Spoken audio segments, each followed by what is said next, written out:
لمشايخنا وإخواننا في الدين وأصحابنا ولمن أحبنا فيك ولمن أحسن إلينا ولجميع المؤمنين والمؤمنات والمسلمين والمسلمات يا رب العالمين. وصل اللهم بجمالك وجلالك على سيدنا محمد وعلى آله وصحبه وسلم أجمعين، وارزقنا كمال المتابعة له ظاهرا وباطنا في عافية وسلامة برحمتك يا أرحم الراحمين يا أرحم الراحمين يا أرحم الراحمين. بفضل سبحان ربك رب العزة عما يصفون وسلام على المرسلين والحمد لله رب العالمين. السلام عليكم ورحمة الله وبركاته.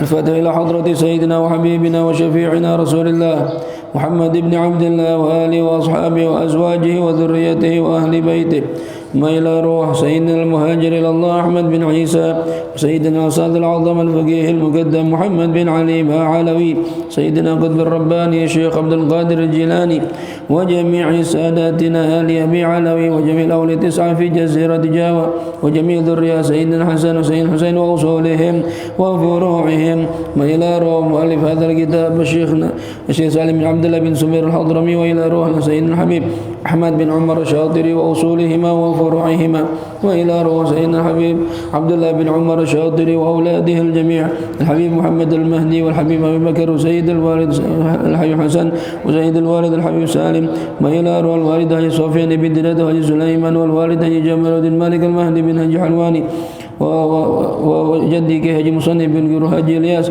وجدتي حجي فاطمة بنت حجي صالحون، وجدتي حجي سليمان بن حجي قريش، وجدتي حجي صوفيا بنت سدين وأصولهم وفرعهم وذوي الحقوق عليهم أجمعين، أن الله يغفر لهم ويرحمهم ويعلي درجاتهم في الجنة وينفعنا ببركاتهم وأسرارهم وأنوارهم وعلومهم ونفعاتهم في الدين والدنيا والآخرة. الفاتحة. أعوذ بالله من الشيطان الرجيم. بسم الله الرحمن الرحيم. الحمد لله رب العالمين الرحمن الرحيم مالك يوم الدين، إياك نعبد وإياك نستعين، اهدنا الصراط المستقيم صراط الذين أنعمت عليهم غير المغضوب عليهم ولا الضالين آمين. بسم الله الرحمن الرحيم. نويت التعلم والتعليم والنفع والانتفاع والإفادة والاستفادة والتذكر والتذكير والحث على التمسك بكتاب الله وسنة رسوله والدعاء إلى الهدى والدلالة إلى الخير ابتغاء وجه الله ورضاه وقربه وثوابه. اللهم يا من مقاليد الأمور كلها بيده وإليه يرجع الأمر كله، يا فتاح يا عليم افتح لنا فتحا قريبا، يا فتاح يا عليم يا فتاح يا عليم يا فتاح يا عليم. اللهم أغننا بالعلم وزينا بالحلم وأكرمنا بالتقوى وجملنا بالعافية. اللهم ارزقنا فهم النبيين وحفظ المرسلين وإلهام الملائكة المقربين برحمتك يا أرحم الراحمين. ربي زدني علما ووسع لي في رزقي وبارك لي فيما رزقتني، واجعلني محبوبا في قلوب عبادك وعزيزا في عيونهم، واجعل لي وجها في الدنيا والآخرة ومن المقربين. يا كثير النوال يا حسن الفعال يا قائما بلا زوال يا مبدئا بلا مثال، فلك الحمد ولك منا ولك الشرف على كل حال، يا أول الأولين ويا آخر الآخرين ويا ذا القوة المتين ويا رحم المساكين ويا أرحم الراحمين. وصلى الله على سيدنا محمد وعلى آله وصحبه وسلم، والحمد لله رب العالمين. بسم الله الرحمن الرحيم. الحمد لله رب العالمين، والصلاة والسلام على أشرف الأنبياء والمرسلين سيدنا ومولانا محمد وعلى آله وصحبه أجمعين. سبحانك لا علم لنا إلا ما علمتنا إنك أنت العليم الحكيم. رب اشرح لي صدري ويسر لي أمري واحلل عقدة من لساني يفقه قولي. أما بعد. Hadirin wal hadirat segenap jemaah majelis ilmu Masjid Nurul Yaqin yang dirahmati Allah Subhanahu wa taala. Alhamdulillah, puji dan syukur kita panjatkan kehadirat Allah. Sampai pagi ini kita semua masih dalam kondisi panjang umur, sehat wal afiat, dan masih diberikan Allah taufik hidayah mau salat subuh berjamaah di masjid dan meluangkan waktu untuk mencari ilmu. Mudah-mudahan semua sisa umur yang Allah berikan pada kita bisa kita manfaatkan sebaik-baiknya untuk memperbanyak pundi-pundi amal ibadah kita sebagai bekal menghadap Allah Subhanahu wa taala. Amin ya rabbal alamin. Ma'asyiral muslimin wal muslimat rahimakumullah. Kajian kita pada pagi ini adalah kajian fikih dengan kitab Nailur Raja, yang mana terakhir pembahasan kita mengenai haid, ya. Paling sedikitnya haid, umumnya haid, dan paling lamanya haid. Ini kita bahas kemarin 2 minggu yang lalu. Kita lanjutkan pembahasan kita. Qala al-musannif rahimahullahu ta'ala wa nafa'ana bihi wa bi'ulumihi fid dharain amin radhiyallahu ankum. Wa qala radhiyallahu anhu aqallu tuhri bainal haidataini 15 yawman wa ghalibuhu 24 yawman aw 23 yawman wala hadda li aktsarih. Baik, kemarin kita sudah bahas bahwasannya seorang perempuan yang sudah berusia 9 tahun ke atas, ya, perempuan yang sudah berusia 9 tahun ke atas atau 9 tahun minimal kurang 16 hari, lalu keluar darah dari dirinya, keluar darah dari kemaluannya, dan memenuhi syarat, yaitu kalau dikumpulin darah yang keluar, ya, lamanya durasi darah yang keluar itu 24 jam, baik full 24 jam atau digabungkan, ya, digabungkan sehingga jumlah waktu yang keluar itu mencapai 24 jam. Pen, itu kurang, belum colokin, ya. Nah, ini kalau ada perempuan memenuhi syarat keluar darah 24 jam, maka dikatakan dia sudah baligh atau baligh, karena darah yang keluar adalah darah haid, ya. Dan perempuan paling lamanya haid itu kemarin, paling sedikitnya haid adalah 24 jam, 1 hari 1 malam. Umumnya perempuan haid itu 6 atau 7 hari, ya. Dan paling lamanya haid 15 hari. Nah, itu udah kita bahas kemarin, ya.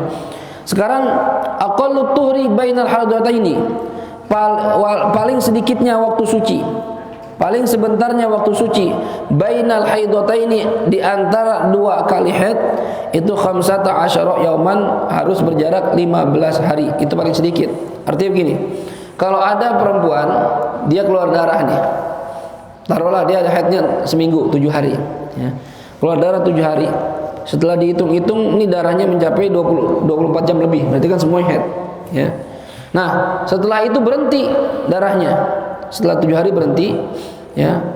Berhenti dari tanggal 8, atau gini biar gampang, 5 hari. Perempuan keluar darah 5 hari, memenuhi syarat haid, berarti dia haid. Hari ke-6 berhenti. Berhenti sampai tanggal 20 atau hari ke-20, ya. Berarti dari 6 sampai 20 itu kan jumlahnya 15 hari, ya. 6 sampai 20 jumlahnya 15 hari, ya. Tanggal 1 sampai 5 keluar darah, tanggal 6 sampai 20 berhenti. Tanggal 21 keluar darah lagi. Ini darah apa, Ustaz? Darah haid. Kenapa? Kalau memenuhi syarat, ya. Kapan dikatakan memenuhi syarat? Apabila dikumpulkan jumlahnya 24 jam darahnya itu. Karena jarak antara darah pertama dengan dengan darah yang kedua, ini jaraknya mencapai 15 hari. Kalau sudah mencapai 15 hari, maka darah yang berikutnya disebut darah haid jika memenuhi syarat. Paham kira-kira? Apa? Pertama haid juga jika memenuhi syarat. Artinya kumpulan darah kalau nyampe 24 jam minimal, itu darah haid. Nah, beda masalahnya kalau seandainya, ya, misalnya keluar darah 5 hari. 5 hari nih. Lalu dari hari ke-6 sampai hari ke-15, itu 10 hari nih, ya. Berhenti darahnya.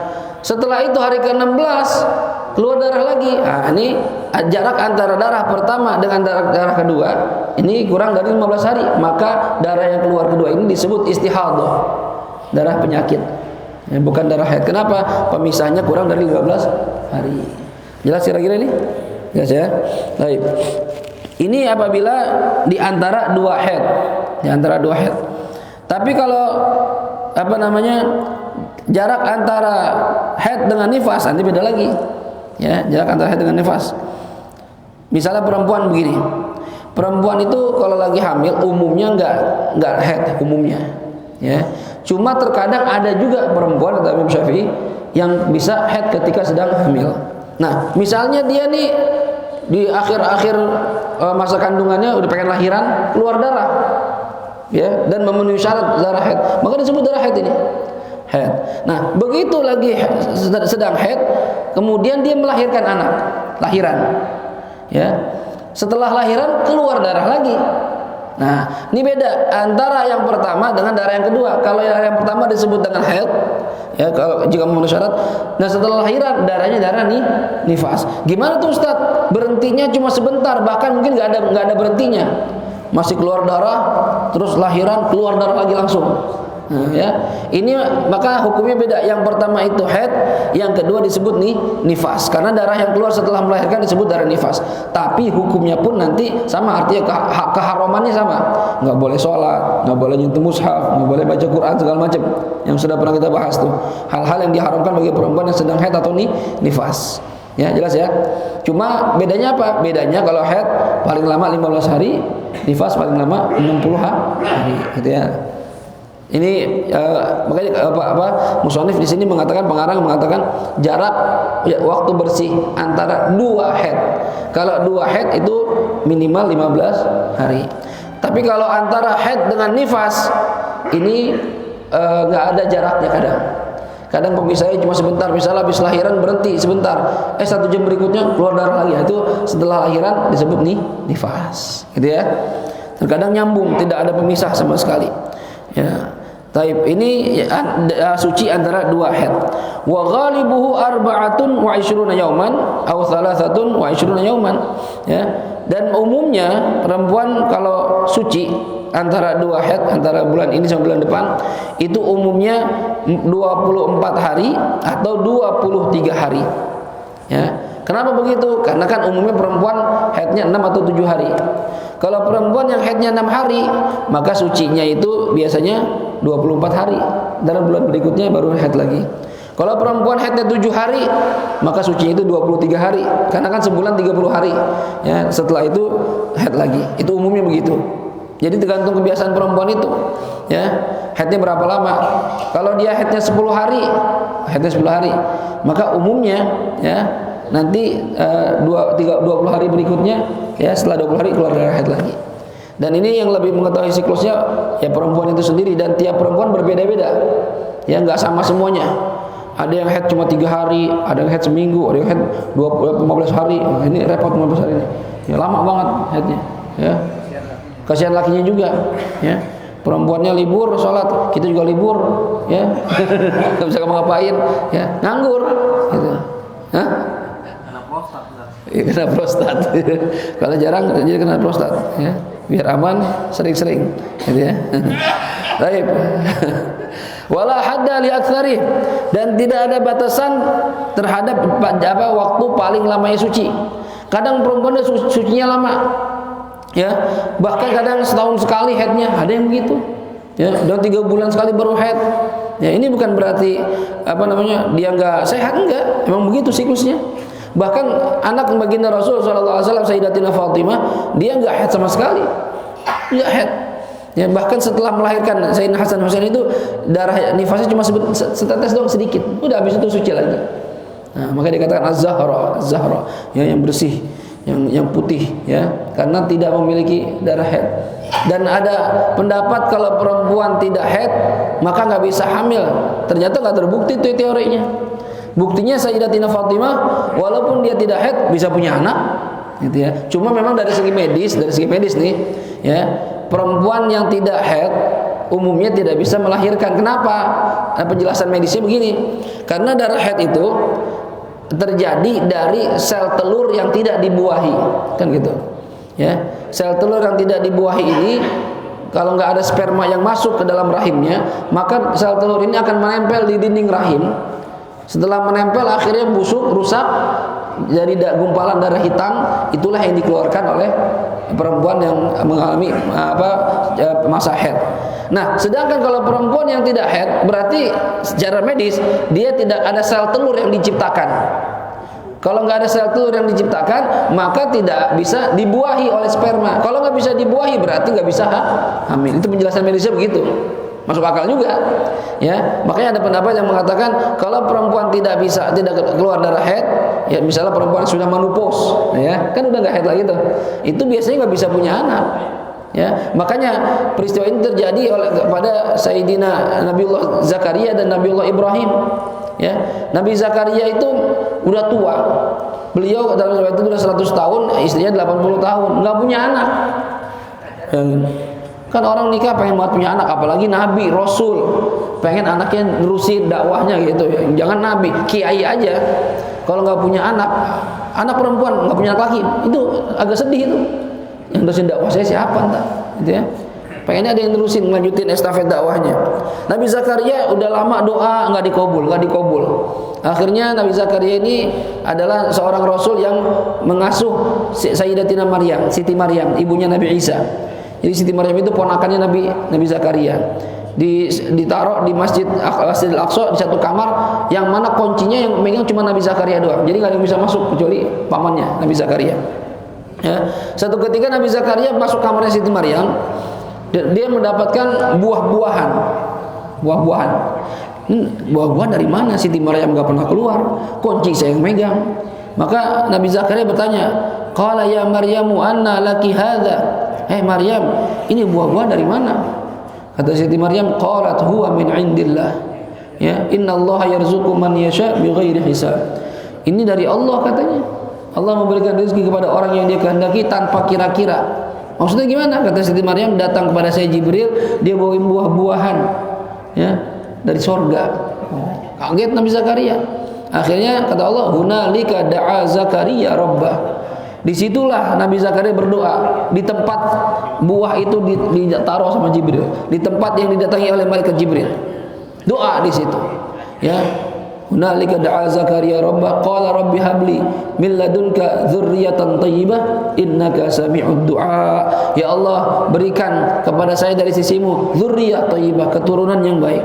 Sesungguhnya Engkau adalah Zat yang Maha mendengar doa. Ya. Akhirnya apa? Dijawab tuh doanya Nabi Zakaria, innaka sami'ud du'a. Kalau apa itu ayatnya? Ya Zakaria, inna nubasyiruka bi Yahya. Ya benar apa? Ya, inna nubasyiruka bi ghulamin ismuhu Yahya. Ya. Bukan yang itu surat Maryam.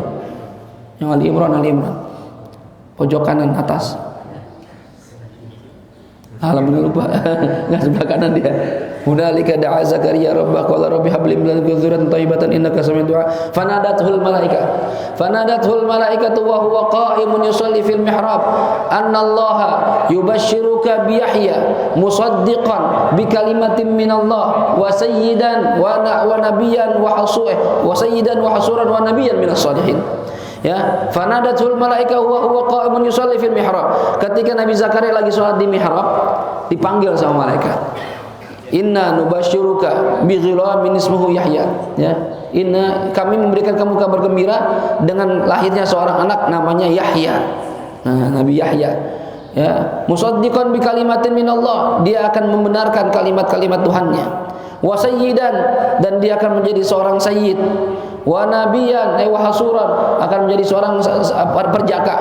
Wa nabiyan minas salihin, dan menjadi nabi dari orang-orang saleh. Nah, Nabi Yahya ini, beliau ini ya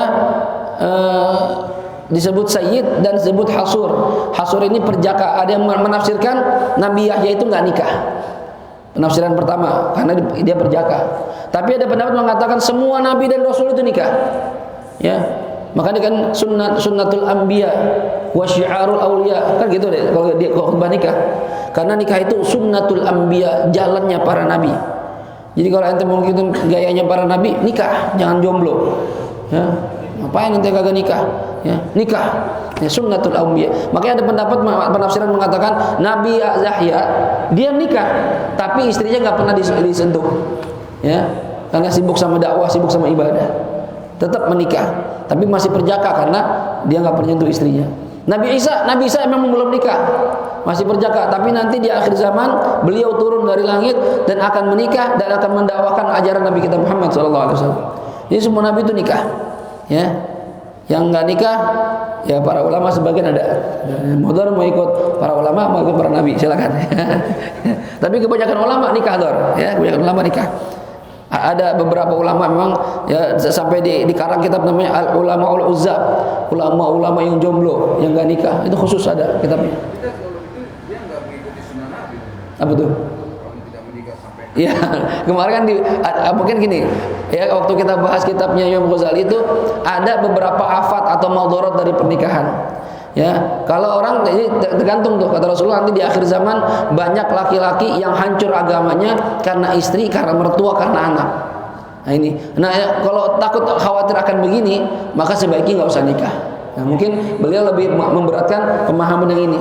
Wah saya kalau nikah ntar ibadah saya berantakan. Ya ngarang kitab gak rapi-rapi, ya dakwah berantakan. Karena kalau nikah kan nggak bebas, ya mau dakwah kemana-mana, ya bini ada anak. Tapi kalau bujangan kemana aja, ayo, nggak ada yang marahin, ya nggak ada tanggungan. Mau dakwah ke pelosok sebulan 2 bulan, ayo, bujangan. Kalau udah punya istri, seminggu udah telepon, mau nggak pulang-pulang banget, lama banget, ya dakwahnya buyang kita, ya. Jadi manfaatin lah, ya kayak Modor dan kawan-kawan ini yang belum nikah, ya manfaatin masa bujangnya, banyakin ibadah, banyakin cari ilmu. Ntar kalau udah nikah agak berat, ya. Nah, mahalul syahid di sini, perempuan yang sudah menopause, istrinya Nabi Zakaria, maka Nabi Zakaria bilang gini, ya, qala rabbi anna yakunu li ghulamun wa qad balaghani al-kibaru wa imraati aqir. Ya Rabb, bagaimana saya bisa punya anak? Saya ini udah tua. Bini saya udah menopause. Masa bisa punya anak? Nah, jadi pemahaman umumnya manusia, perempuan kalau udah menopause atau tidak haid lagi, maka nggak bisa punya anak. Ya, kata Allah, qala kadzalika Allah yaf'alu ma yasha. Ya begitu aja, kalau Allah pengen menjadi aja. Ya. Akhirnya Nabi Zakaria untuk meyakinkan kejadian itu dia tanya, qala rabbi ij'al li ayah. Ya Allah berikan tanda buat saya. Qala ayatuka alla tukalliman nasa thalathata ayyamin illa ramza. Wadhkur rabbaka katsiran wasabbihu ya bil asyi wal ibkar. Tandanya kata Allah, kamu bakal punya anak, kamu selama 3 hari nggak akan bisa ngomong. Ini Nabi Zakaria itu nggak ngomong, puasa diem, ya. Dan ngasih tandanya itu kalau sama orang ramza dengan isyarat aja, ya. Jadi kalau ngasih tahu orang, misalnya mau makan, itu udah ada, ya. Haus gitu, minum, gitu. Pokoknya tandanya pakai isyarat. Selama 3 hari, setelah itu benar, ya.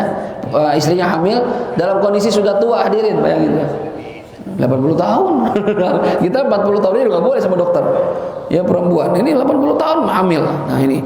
Jadi bisa ya, walaupun dari segi medis diterangkan perempuan kalau nggak haid itu nggak bisa punya anak, tapi secara ya syariat bisa. Bukan hal yang mustahil bagi Allah Subhanahu wa taala. Buktinya ada. Ya, istri Nabi Zakaria, anaknya baginda Rasul sallallahu alaihi wasallam punya anak. Istrinya Nabi Ibrahim, Sarah, ya, punya anak itu. Nah, ya. Kemudian jadi perempuan itu terkadang haidnya itu antara 2 haid, waktunya ada lama banget. Misalnya ada perempuan haidnya tiap bulan Januari doang. Ntar setelah Januari, Februari, Maret, April gak haid sampai Januari tahun depan. Nah ini top begini nih, ya.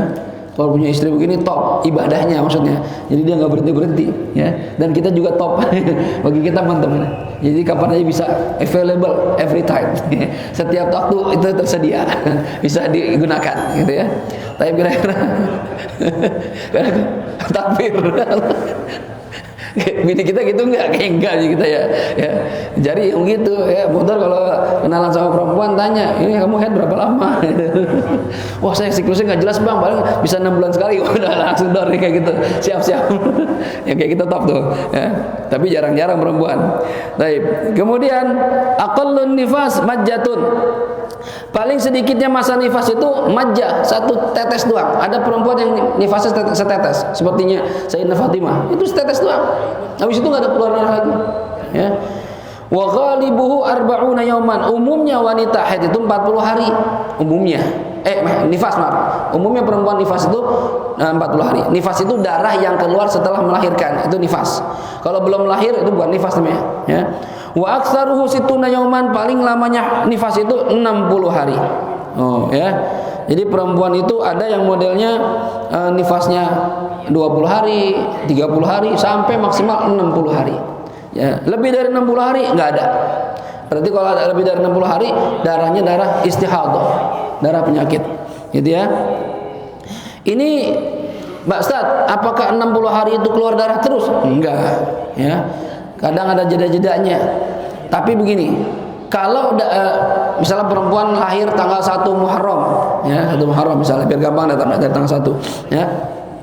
Lalu dia keluar darah 10 hari. Setelah melahirkan keluar darah dari tanggal 1 sampai tanggal 10 keluar darah. Terus berhenti 5 hari. Tanggal 11 sampai 15 berhenti. Tanggal 16 keluar darah lagi 10 hari sampai tanggal 25, ya, berhenti lagi. Dari 26 sampai 30 berhenti lagi. Habis itu tanggal 1 bulan Safar keluar darah lagi. Nah, ini gimana Ustaz? Waktu antara darah-darah yang berhenti itu, ini darah, ini berhenti, ini darah, ini berhenti. Ini. Kalau dikumpulin maksimal 60 hari, maka semuanya dianggap nifas. Semuanya dianggap nifas. Paham ya? Jadi bukan berarti 10 hari keluar darah, 5 hari berhenti. Oh, sholat itu sholat. Enggak boleh sholat ini. Ya. Pokoknya selama dalam siklus 60 hari darah yang keluar antara haid tadi, antara darah-darah tadi, ya, nifas berhenti. Kalau digabungin jumlahnya 60 hari, maka semuanya disebut nifas. Ini dengan catatan kalau pemisahnya atau waktu sucinya kurang dari 15 hari. Gitu ya. Tapi kalau sucinya 15 hari atau lebih, misalnya perempuan keluar darah 10 hari, nifas nih setelah ngelahirin, ya, dari tanggal 1 sampai tanggal 10 keluar darah.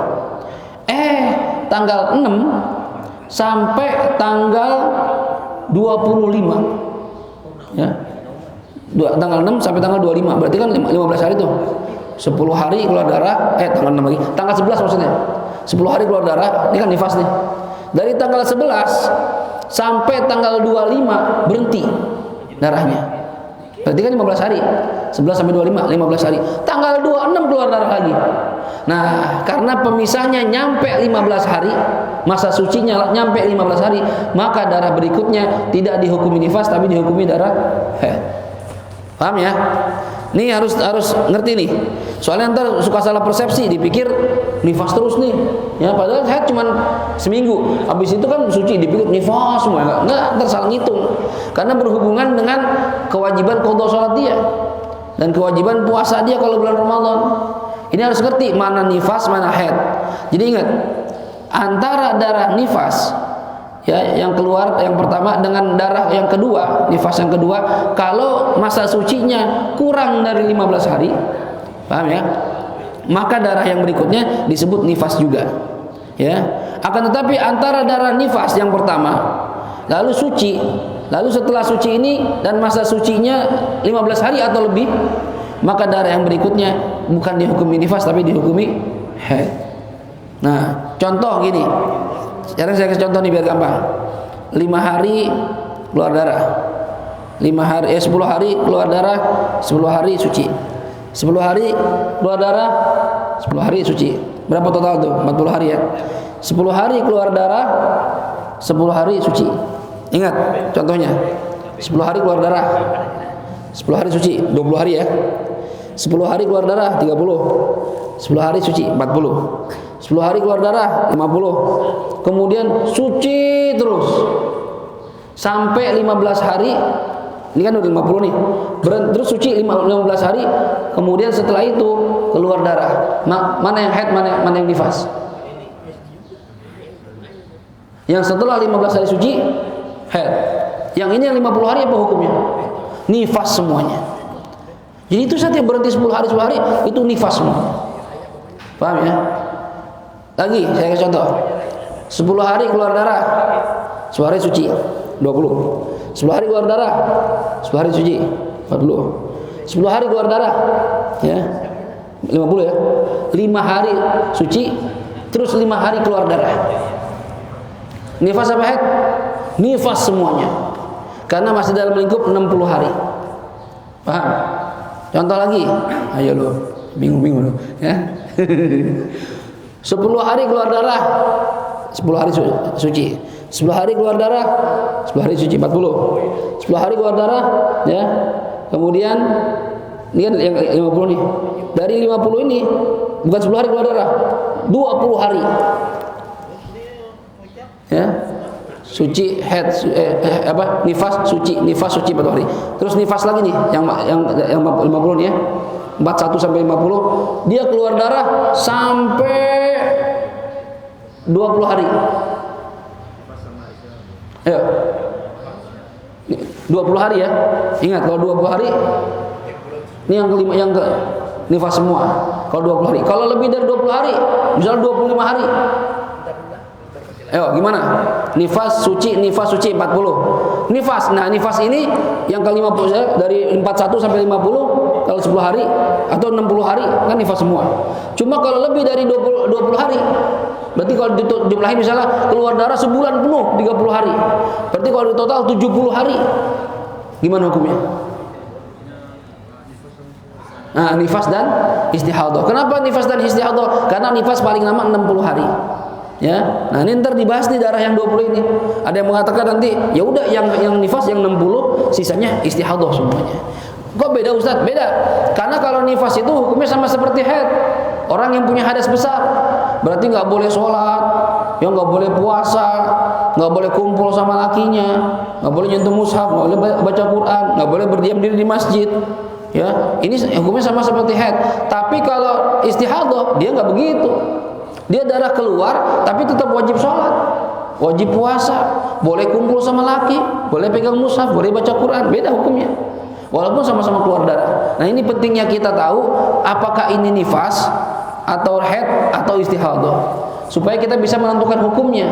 Ya, kalau haid ya cuma seminggu atau 15 hari paling lama. Kalau nifas maksimal 60 hari. Kalau istihadah berarti nggak punya hadas, cuma darah kotor aja, darah penyakit. Paham sampai sini? Ya, jadi harus ngerti tuh. Dan kita suami harus bisa. Waalaikumsalam warahmatullahi wabarakatuh.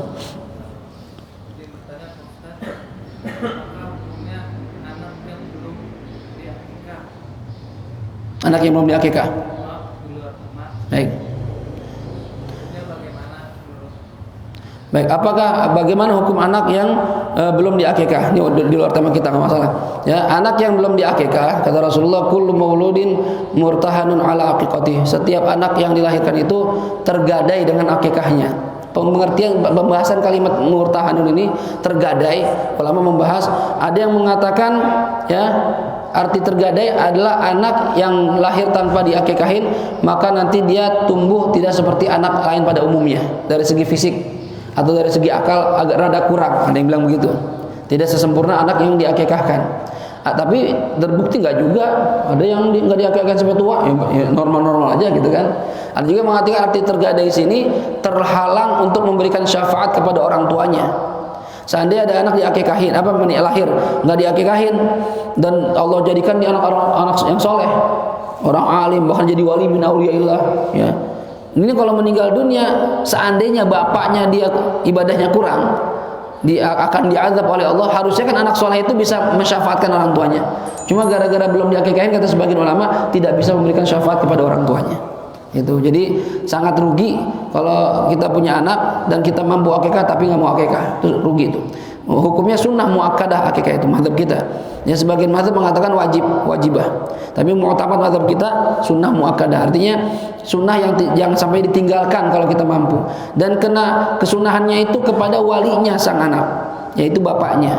Kalau bapaknya begitu anaknya lahir, bapaknya mampu beli kambing 1 kalau perempuan, 2 kalau laki-laki, ini sunnah dia mengakikahkan. Ingat ya, beli kambing hidup bukan beli daging. Nih, saya pernah dapat pertanyaan dari seorang tukang daging begini, Ustaz, teman saya itu mengelola akikah yang itu ya, langsung dimasakin gitu. Tapi dia beli daging sama saya bukan beli kambing, beli daging. Katanya ini daging berapa kilo gitu ya, 15 kilo atau berapa kilo buat akikah. Ini nggak sah ini. Yang beli daging, bukan, yang namanya akikah itu menyembelih hewan, bukan beli daging. Kecuali tukang dagingnya waktu nyembelih niatin buat akikah itu boleh. Ini enggak, daging udah dipotong, ya kambing udah dipotong, dibeli dagingnya buat akikah, ini enggak sah.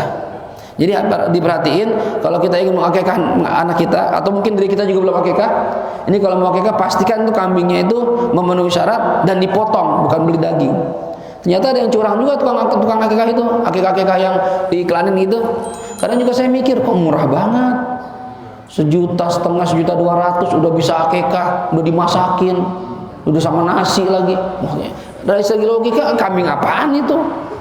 Ya kan, kambing aja taruh dah yang memenuhi syarat 1,5, itu baru kambingnya doang. Belum ongkos potong, belum ongkos masak, belum bungkus-bungkusin.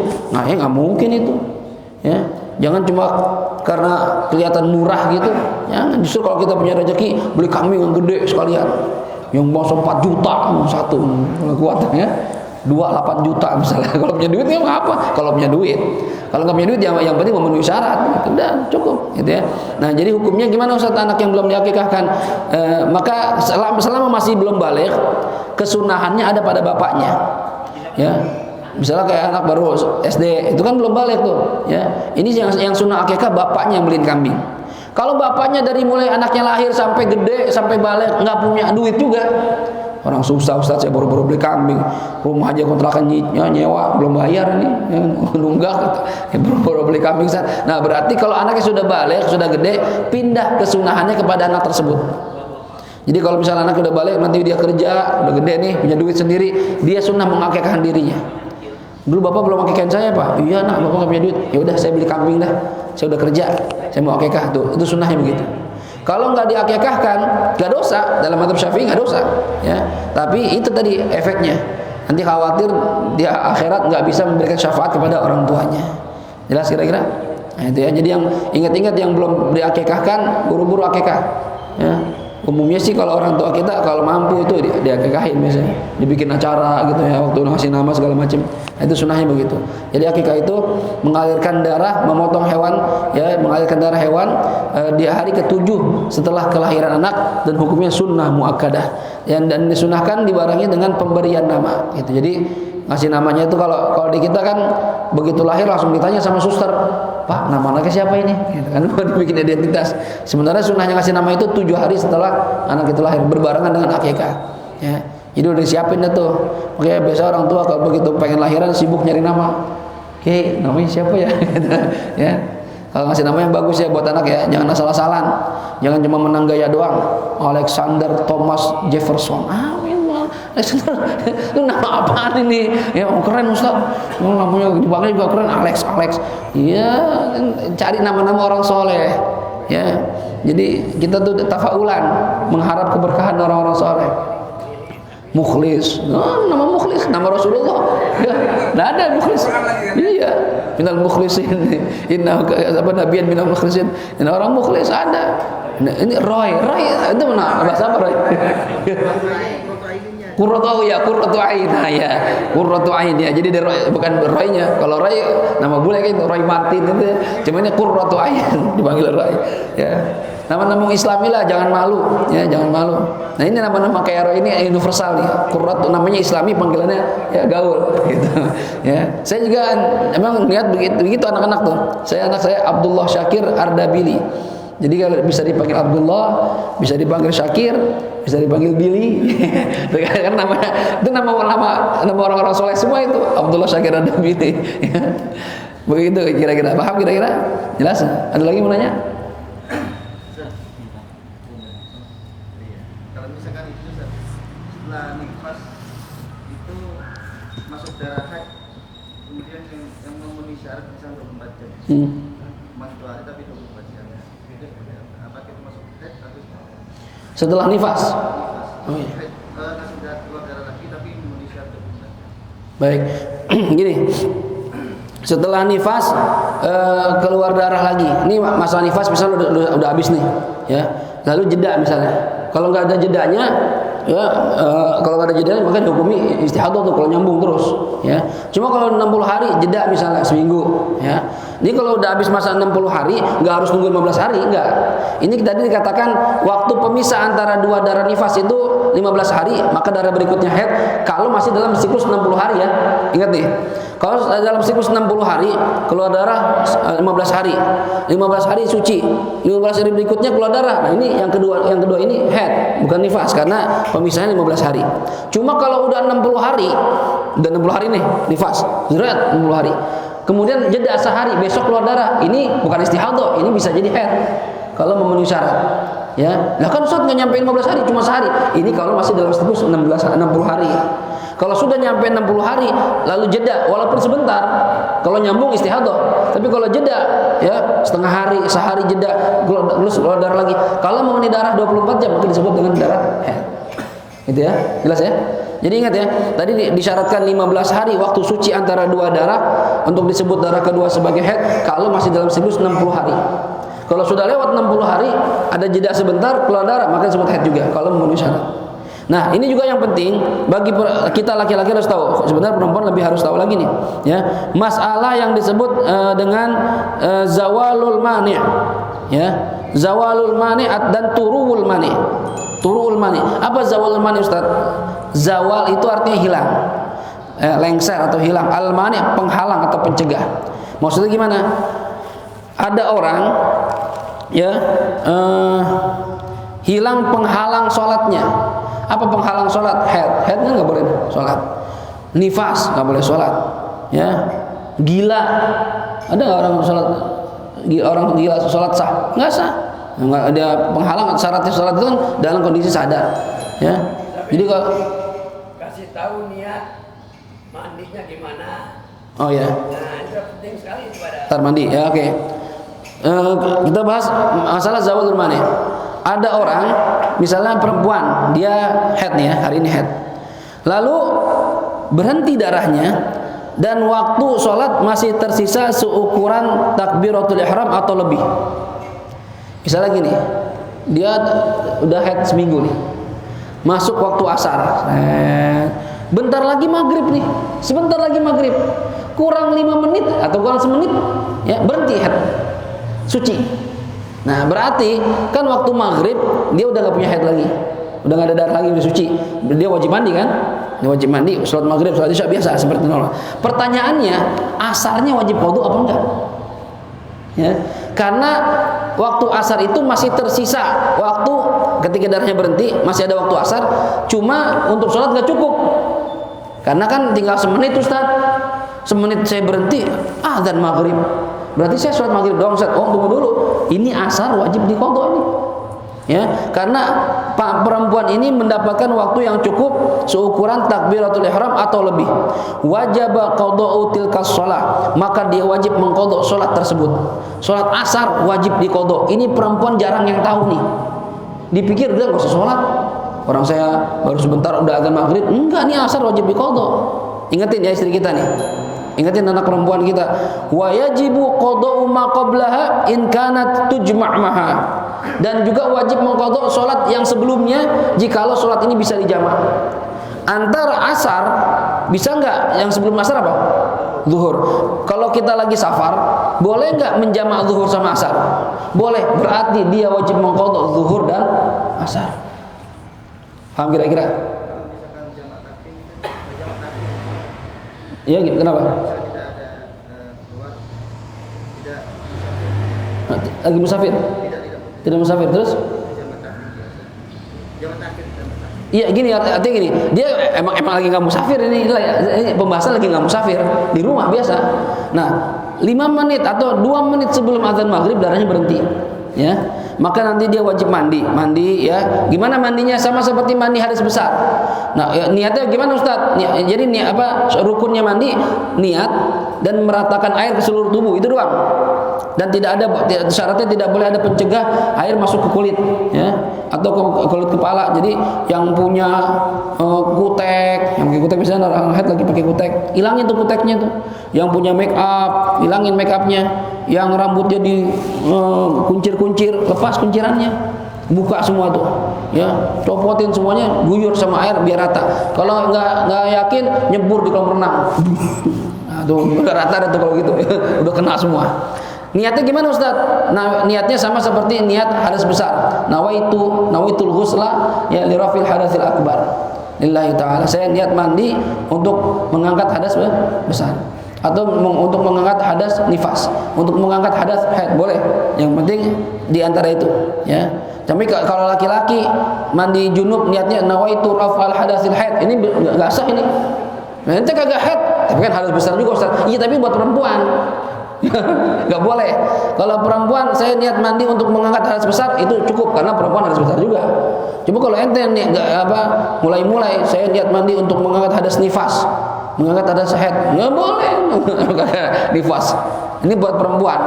Jadi niatnya itu ketika air menyentuh tubuh, kapan aja di mana aja. Yang afdal ketika menyentuh kepala. Lagi guyur kepala, niat tuh. Nawaitul ghusla li rafil hadatsil akbar fardhulillahi taala. Ya, niatin begitu.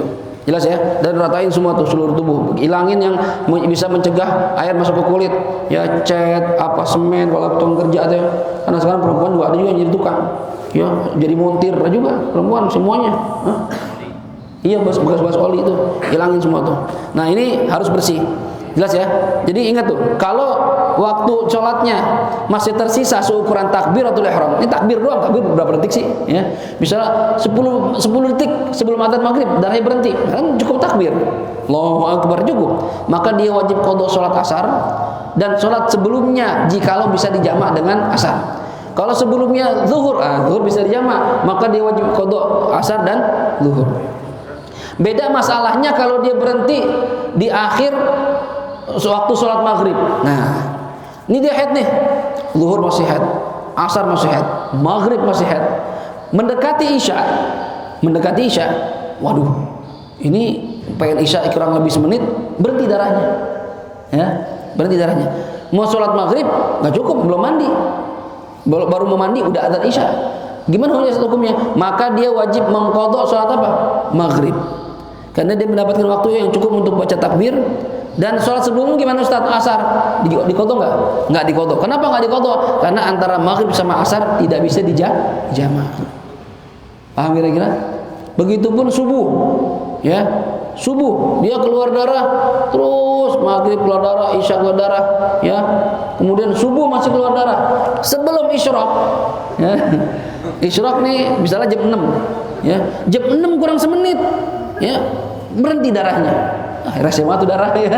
Berhenti jam 6 lewat kayak itu, jadi nggak wajib qadha. Jam 6 kurang semenit keluar darah, berhenti darahnya. Habis itu isyraq, habis waktu subuh, maka dia wajib qadha sholat yang mana? Subuh saja. Isya enggak. Kenapa? Karena antara subuh sama isya nggak bisa dijamak. Paham kira-kira ini? Ini namanya masalah zawalul mani', dan ini banyak perempuan yang nggak ngerti. Nah, ini tugas kita sebagai suami, ingetin tuh, Dek, berarti kapan tadi darahnya? Oh, lu pengen maghrib bang, pengen maghrib, ya berarti wajib asar, qadha dan zuhur. Kok zuhur juga? Kadang gitu kalau dibilangin tuh istri, kok zuhur juga bang? Iya, karena antara asar sama zuhur ini bisa dijamak, ya. Tapi bukan berarti jamak, bukan, qadha biasa aja, qadha biasa, 4-4 dan nggak bisa dikosor ya. Oh, tentang dijamak saya kosor sekali 2-2, nggak bisa, 4-4, ya nggak bisa dikosor. Ini kalau musafir lain hukumnya. Ini masalah zawalul mani', ya. Sekarang masalah kedua ini juga penting, namanya turu'ul mani', datangnya penghalang sholat. Tadi dia nggak haid, tadi dia nggak nifas, atau dia nggak haid atau nggak nifas, atau tadi dia nggak gila. Begitu pun orang gila, ya. Misalnya ada orang gila, ya orang gila kan nggak wajib sholat, gila seminggu, ya pas pengen maghrib sadar waras, ya 1 menit sebelum maghrib waras, maka maghrib pun wajib sholat, isya sholat. Nah asar gimana Ustaz? Sama seperti masalah haid, ente wajib qadha sholat asar. Nah kan saya waktu gila, tapi kan ada waktu asar ente sadar walaupun semenit, ya udah oke, saya qadha sholat asar dah, apa plus zuhur. Kok zuhur? Kan saya zuhur masih gila. Iya, karena antara asar sama zuhur bisa dijamak. Paham ya? Jadi yang pernah gila itu ingat-ingat, ya, itu ada wajib qadha apa gitu salat. Ya. Nah ini masalah pertama. Masalah kedua, turu'ul mani', datangnya penghalang. Awalnya dia nggak nifas, ya. Masuk waktu sholat zuhur nih, masuk dia biasa nih, ini nggak haid, ya. Tiba-tiba, ya, misalnya zuhur jam 12, ini perempuan lagi masak, ya, nyiapin masakan buat suami, buat anak. Allahu Akbar. Tanggung dah. Ya masak dulu, ntar jam 1 sholat. Boro-boro jam 1, setengah 1 keluar darah. Nah, gimana itu? Ya. Dia sudah awalnya suci, lalu kedatangan penghalang sholat dan sudah lewat dari waktu sholat untuk waktu yang cukup untuk mengerjakan sholat. Sholat zuhur 2 menit sih kalau zuhur doang, ya, sama wudu taruhlah 7 menit, wudu 2 menit, zuhur 5 menit. Lewat 7 menit dari adzan, ente belum sholat karena lagi sibuk ya, kayak kita dah, ntar dulu dah, ya, tanggung dah nih kerjaan, ya, lagi masak. Tiba-tiba 10 menit berikutnya keluar darah, belum sempat sholat zuhur. Ini gimana hukumnya? Ya, maka hukumnya wajib mengqadha sholat yang tadi dia tinggalkan. Kapan qadanya? Nanti kalau suci. Ya, dia kan tadi masuk zuhur nih, belum sholat, 10 menit berikutnya keluar darah. Padahal tadi seandainya dia sholat, kan cukup waktunya tuh, dia wudu, dia sholat, cukup waktunya. Cuma karena dia lagi repot dan nggak dosa, dia kan niat sholat, ntar sejam 1 dah, nanggung lagi masak misalnya gitu. Ya. Ini gimana? Dia nggak sempat sholat, keburu datang penghalang sholat yaitu haid. Maka nanti setelah dia suci, dia wajib mengqadha sholat zuhur tersebut. Paham kira-kira? Karena dia mendapatkan waktu yang cukup untuk melakukan sholat. Nah, tapi kalau seandainya, ya, kalau seandainya waktunya yang kelewat itu belum cukup untuk mengerjakan sholat, misalnya zuhur jam 12, ya, zuhur jam 12. Terus 1 menit setelah azan atau 2 menit setelah azan keluar darah haid dan dia belum sholat. Lihat, 2 menit cukup nggak untuk dia wudu dan kerjaan sholat? Nggak cukup. Nah, kalau nggak cukup berarti begitu nanti suci dia nggak wajib qadha nih sholat. Paham kira-kira? Begitu suci nanti udah berarti nih haid seminggu nih, ya. Terus dia mandi. Pertanyaan, Ustaz, kemarin saya waktu zuhur tuh saya masih suci, Ustaz. Terus 2 menit setelah azan saya keluar darah, wajib nggak qadha? Nggak wajib. Kenapa nggak wajib? Karena dalam waktu itu pun seandainya disuruh sholat nggak bakal selesai, nggak bakal cukup. Jadi nggak ada kewajiban untuk mengqadha sholat. Jelas ya sampai sini? Ya, ada 2 gambaran jadi tuh. Jadi kalau seandainya waktu yang terlewati itu cukup untuk mengerjakan sholat dan bersuci, ya, maka dia wajib mengqadha setelah berhenti darah haidnya. Tapi kalau waktu yang terlewat tidak cukup untuk mengerjakan sholat, ya, 1 menit setelah azan, 2 menit setelah azan, ya, saya mana cukup Ustaz sholat 2 menit, saya sholatnya biasa 5 menit, yang normal ya. Kalau misalnya motor bilang, saya kalau sholat zuhur sendirian sholat bisa 15 menit, misalnya, itu nggak dianggap dor, ya. Ya, yang dianggap itu ukuran orang sholat normal, ya, normal berapa, misalnya zuhur 5 menit, ya udah 5 menit. Kalau 5 menit setelah 5 menit ente baru keluar darah haid, maka wajib diqadha. Kalau misalnya kurang dari 5 menit, baru 2 menit saat habis azan keluar darah, maka nggak wajib kok. Ini namanya masalah turu'ul mani', datangnya pencegah sholat. Begitupun dihukumi ketika infas, begitupun dihukumi ketika gila. Ya, pertama waras, Ustaz, waras nih. Ya, waras begitu masuk zuhur, semenit setelah zuhur datang penyakitnya gila, Ustaz. Ya. Nah, ntar begitu dia waras, bulan depan waras lagi, Ustaz. Apakah wajib qadha zuhurnya? Lihat. Setelah azan berapa menit dia jadi gila? Semenit, oh nggak wajib qadha. Karena semenit nggak cukup untuk menjalankan sholat. Cuma kalau setengah jam habis azan Ustaz, gila, nah berarti wajib qadha. Jelas kira-kira nih? Ya, ini harus paham. Khususnya masalah tadi. Yang pertama, zawalul mani', ini harus paham nih, supaya jangan salah persepsi. Nanti dipikir saya nggak wajib qadha. Nah, kalau dipikir nggak wajib qadha, akhirnya dia termasuk orang-orang yang meninggalkan sholat. Sedangkan orang yang ninggalin sholat 1 kali, kata Rasulullah, man taraka salatan wahidatan muta'ammidan kutiba ismuhu ala babin nar fulan ibnu fulan fala budda lahu min dukhulih. Orang yang sengaja ninggalkan sholat fardu 1 kali, enggak usah banyak-banyak. Ninggalin sholat fardu sekali aja sengaja tanpa udzur, maka namanya tertulis di pintu neraka dan mau enggak mau harus masuk neraka, kata Rasulullah. Ini yang kita ngeri. Ya, kadang dia pikir nggak wajib qadha, padahal wajib qadha. Akhirnya nggak diqadha. Nah, akhirnya dianggap nggak sholat, ini bahaya. Kalau alasannya, Ustaz, ya Allah, saya nggak tahu, saya wajib qadha. Dan Allah tinggal bilang, alam ya'tikum nadhir. Emang nggak ada yang ngingetin di kampung ente? Ya, emang nggak ada kiai yang jelasin? Emang nggak ada ustadznya? Udah Ustaz, ya udah ya Allah, Ustaz Hafid jelasin, cuma saya nggak masuk waktu itu. Nah, salah sendiri. Ya, saya udah jelasin ini masalah zawalul mani sama turul mani. Nanti nggak ada alasan lagi, saya nggak tahu. Kenapa nggak mau hadir? Ya, kenapa nggak mau ngaji? Nggak ada alasan. Kecuali kita tinggal di kampung yang nggak ada ulama, nggak ada kiai, nggak ada habaib, nggak ada asatidzah yang bisa jelasin hukum agama. Nah itu alasan diterima sama Allah. Nggak ada orang. Itu Islam bagaimana? Kata Allah. Ya dulu ada orang datang jamaah tabligh ngajarin Islam, terus dia membawa kita masuk Islam, habis itu pergi, nggak balik-balik lagi. Kita cuma sekedar Islam doang. Nah, itu masih bisa dimaklumi. Tinggal di daerah terpencil. Cuma kalau zaman sekarang, apalagi kayak di Jakarta, apalagi di Kampung Gandaria kayak gini, kiai banyak banget, ustadz banyak banget, habib juga banyak. Terus alasan nggak tahu ilmu agama, nggak diterima sama Allah. Saya nggak tahu. Kan banyak kiai, banyak ustadz, banyak majelis ilmu, majelis taklim di mana-mana nyebar. Ustadz fulan, kiai fulan. Ngapa nggak mau datang? Ya, nggak sempat nggak ada alasan. Ya, saya kerja mulu nggak nyari harta dunia. Ya. Pengajian subuh, emang kerja subuh? Kan enggak. Pengajian malam kan udah pulang kerja. Alasannya apa ntar? Enggak diterima. Ya apalagi nggak pernah masuk pesantren, nggak ngerti agama. Ya masuk madrasah saja itu kadar agamanya nggak banyak. Ya kalau masuk pesantren lumayan dah, ada basic namanya. Yang nggak pernah belajar agama, nggak pernah madrasah, nggak pernah ke majlis, tahu agama dari mana? Cuma sekedar Islam doang. Ini coba kita yang sadar diri nih, kita nggak pernah masuk pesantren, kita nggak pernah masuk madrasah, hadir di majelis ilmu. Jadi nggak ketinggalan banget gitu. Ya, ini udah tahu nggak pernah ngaji agama, nggak mau ngaji lagi, terus merasa benar dari mana? Kata Rasulullah, man yuridillahu bihi khairan yufaqihu fid din. Orang yang Allah kehendaki jadi orang baik, Allah akan berikan dia pemahaman dalam urusan agama, bukan urusan dunia, urusan agama. Jadi kalau biar kata ente profesor, doktor, MA, MBC, MSG, apa segala macam, MM, ya, itu titelnya bererot, tapi urusan dunia, ditanya sholat nggak ngerti, tanya puasa nggak ngerti, tanya wudhu nggak ngerti, nggak ada baiknya dalam agama. Bukan orang baik dalam segi agama. Biar kata profesor, doktor, ya. Jadi agama kita perhatiin, khususnya masalah ibadah kita sehari-hari, sholat, wudhu kita. Jangan sampai kata Rasulullah, banyak dari umatku usianya nyampe 60 tahun, dia mengira udah sholat dari dulu, ternyata nggak ada sholatnya sama sekali. Di catatan Allah nggak ada sholat. Kenapa? Mungkin rukunnya kurang, syaratnya nggak terpenuhi, wudhunya batal, wudhunya nggak sah. Nah ini hati-hati hadirin.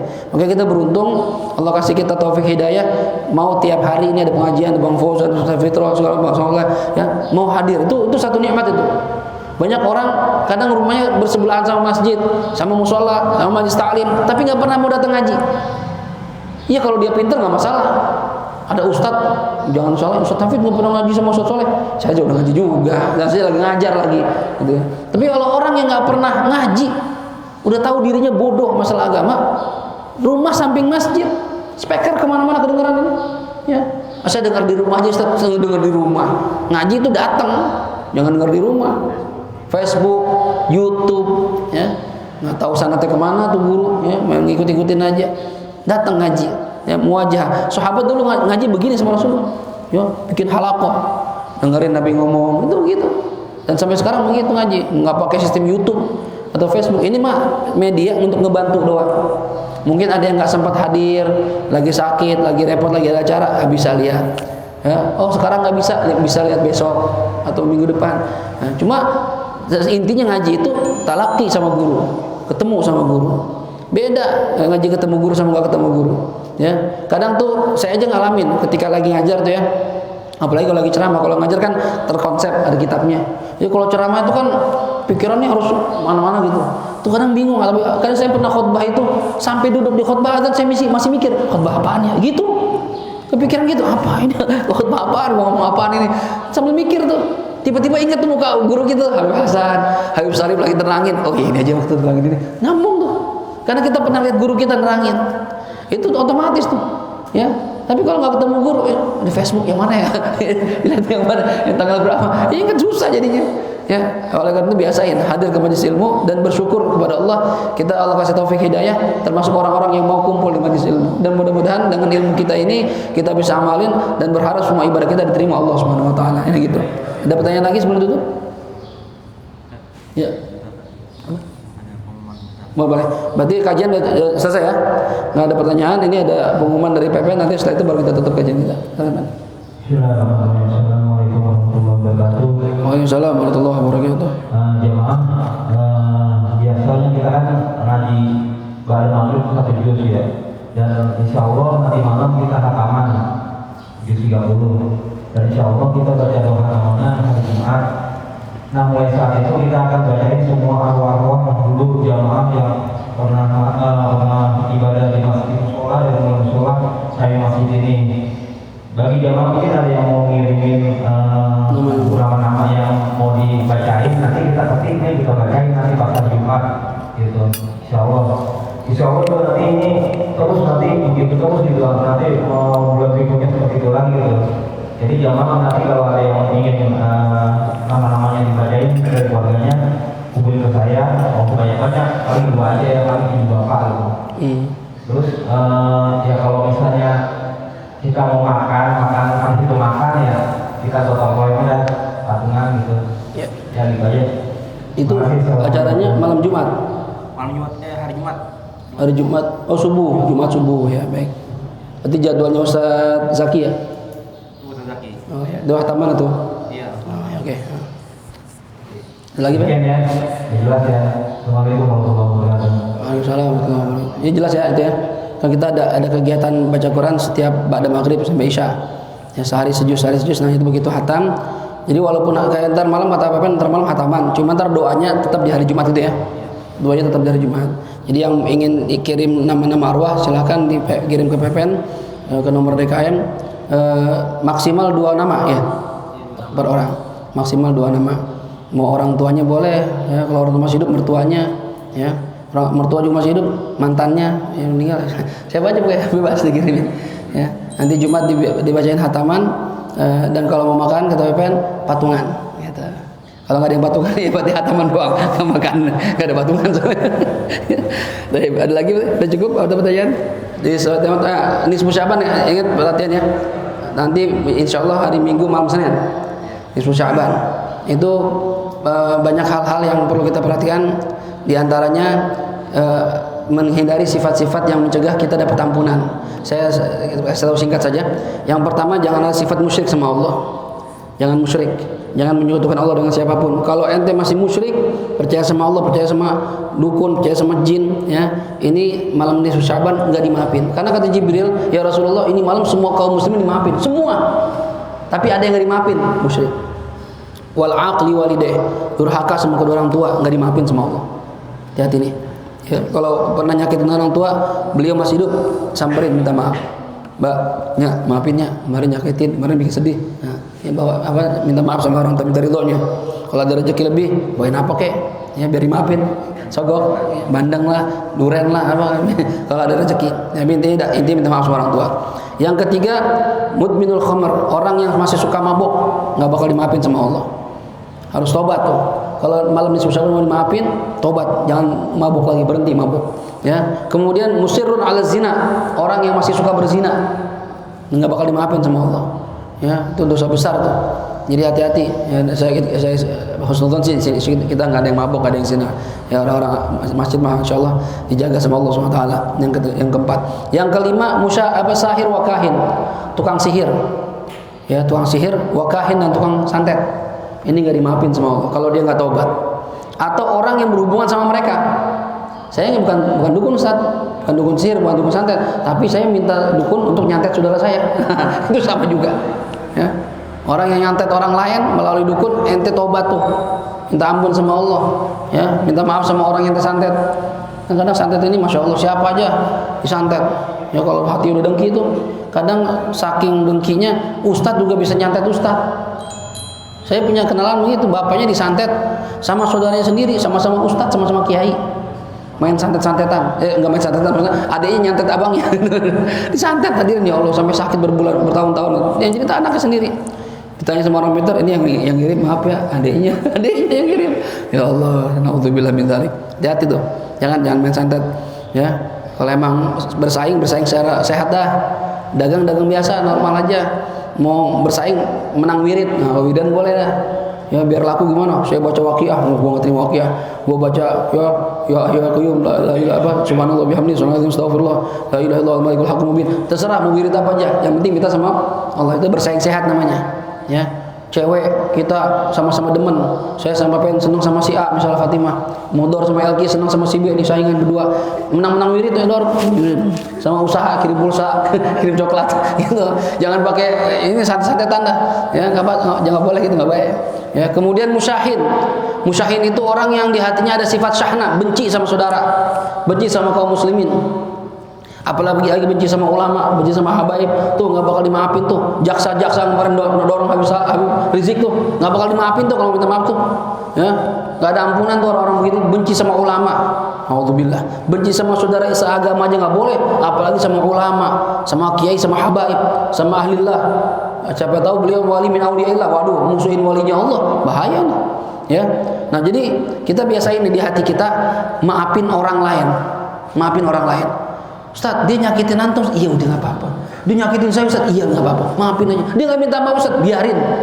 Nggak perlu nunggu dia minta maaf, maafin aja udah. Ya, dan nyimpen dendam, benci itu nggak ada untungnya. Apa untungnya buat ente? Orang yang nyakitin kita, yang ngecewain kita, yang zalimin kita, dia lagi ketawa-tawa, nah kita dendam sendirian. Ngapain? Ya, kita susah makan, susah tidur, ya kan? Puyeng kepala, badan kurus. Kan stres, dia nyantai-nyantai aja, ngapain? Maafin aja udah, maafin dah, nggak usah punya rasa benci sama orang lain, khususnya sama saudara, ya, sama saudara kita mau gimana, ya udah, namanya saudara kita itu, maafin aja dah. Tapi begitu lagi, Ustaz, biarin aja, biarin, maafin. Untungnya apa buat kita? Untungnya kata Rasulullah, kalau kita mudah maafin orang di dunia, tadi akhirat Allah mudah maafin dosa kita. Udah itu aja harapannya. Karena kita nggak tahu kita nyakitin orang apa enggak, kita ya. Kalau kita pernah zalim orang, ntar Allah cari cara biar kita dimaafin sama orang. Ya, ini hati-hati, jangan kita simpen dendam. Kemudian namam, tukang adu domba, jangan suka ngadu domba orang. Jangan suka bikin orang berantem, jangan. Orang lagi akur suami istri dibikin ribut. Abang adik dibikin ribut, ya. Jadi jangan tuh. Ditinggalin sifat-sifat begitu sehingga ntar di malam nisfu Sya'ban kita akan dapat ampunan dari Allah Subhanahu wa taala. Itu intinya ketika nisfu Sya'ban. Nanti mungkin pas malam hari haknya diterangin sama Ustaz Soleh, Bang Soleh yang mimpin ya. Ntar biar diterangin sama beliau. Demikian, ada pertanyaan?